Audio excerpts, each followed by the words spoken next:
अम्बावती में एक राजा राज्य करता था। वह बड़ा दानी था। उसी राज्य में धर्मसेन नाम का एक और बड़ा राजा हुआ। उसकी 4 रानियां थीं।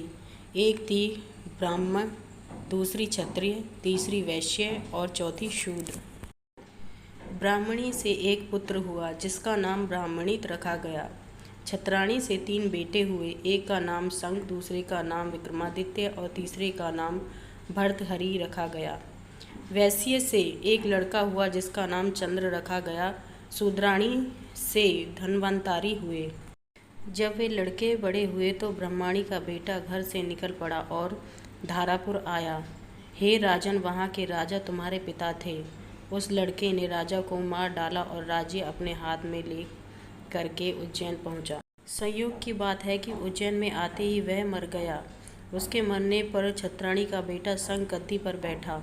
कुछ समय बाद विक्रमादित्य गद्दी पर बैठे। एक दिन राजा विक्रमादित्य को राजा बाहुबल के बारे में पता चला कि जिस गद्दी पर बैठे हैं वह राजा बाहुबल की कृपा से है। पंडितों ने सलाह दी कि हे राजन, आपको जग जानता है, लेकिन जब तक राजा बाहुबल आपका राजतिलक नहीं करेंगे तब तक आपका राज्य अचल नहीं होगा। आप उनसे राजतिलक करवाओ। विक्रमादित्य ने कहा, अच्छा, और वह अपने ज्ञानी और विश्वसनीय साथी तुलवर्ण को साथ लेकर वहां गए। बाहुबल ने बड़े आदर से उसका स्वागत किया। 5 दिन बीत गए। तुलवर्ण ने विक्रमादित्य को सलाह दी कि जब आप विदा लेंगे तब राजा बाहुबल आपसे कुछ मांगने को कहेंगे। राजा के घर में एक सिंहासन है जिसे साक्षात महादेव ने राजा इंद्र को दिया था और बाद में इंद्र ने बाहुबल को दिया। उस सिंहासन में यह गुण है कि जो उस पर बैठेगा वह 7 द्वीप नवखंड पृथ्वी पर राज करेगा। उसमें बहुत से जवाहरात जड़े हैं। उसमें सांचे में ढालकर 32 पुतलियां लगाई गई हैं। हे राजन, तुम उसी सिंहासन को मांग लेना। अगले दिन जब विक्रमादित्य विदा लेने गए तो उसने वही सिंहासन मांग लिया। राजा बाहुबल वचन से बंधे थे। बाहुबल ने विक्रमादित्य को उस पर बिठाकर राजतिलक किया और बड़े प्रेम से विदा किया। राजा विक्रमादित्य ने लौटते ही सभा की ओर पंडितों को बुलाकर कहा, मैं एक अनुष्ठान करना चाहता हूँ। आप देखकर बताएं कि मैं इसके योग्य हूँ या नहीं। पंडित ने कहा, आपका प्रताप तीनों लोकों में छाया हुआ है। आपका कोई वैरी नहीं है।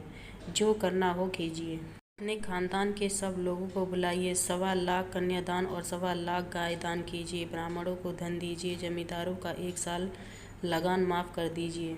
इतना कहकर पुतली रत्नमंजरी बोली, हे राजन, आपने अगर कभी ऐसा दान किया है तो सिंहासन पर अवश्य बैठें।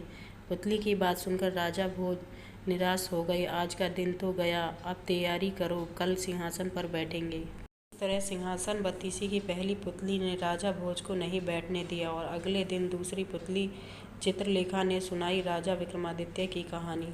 फ्रेंड्स, आपको ये पहली पुतली रत्नमंजरी की कहानी कैसी लगी? आप अपने कमेंट के द्वारा हमें अवश्य बताएं। पसंद आने पर लाइक और शेयर करें, सब्सक्राइब करें और बेल आइकन को दबाना ना भूलें। और दूसरी कहानी के लिए हमें फॉलो करें। Thank you for watching.